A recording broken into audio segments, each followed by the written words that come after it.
Dis-toi que la France entière va te regarder manger. L'étude qui se déroule ici, elle utilise un modèle qui est celui de coucher les gens la tête un peu plus basse que les pieds.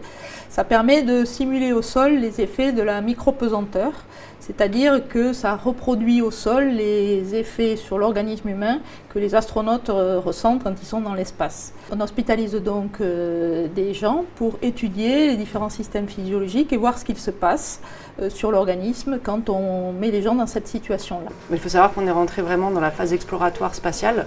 On cherche vraiment à aller vers la Lune, vers Mars, c'est plus une fiction. Ça implique des vols au long cours de 2 à 3 ans. Et bien évidemment, l'exposition à la microgravité va impacter l'ensemble des systèmes physiologiques. Donc on va avoir une atrophie musculaire, une perte d'os, une perte de force musculaire, un déconditionnement cardiovasculaire, une immunodépression et des altérations métaboliques, etc., etc.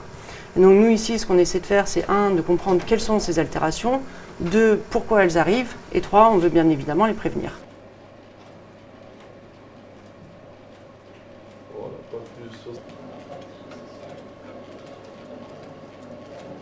Non. On peut manger tout ce qu'on fait, mais c'est naturel. Le championnat du monde a gagné 2 ou 3 médailles d'or, je ne sais plus.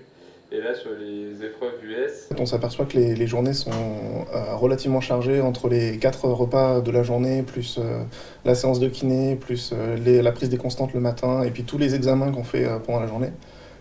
Finalement, les journées passent relativement vite. Puis après, quand on a des créneaux disponibles, on a de la lecture, des vidéos, enfin, il y a plein de choses à faire.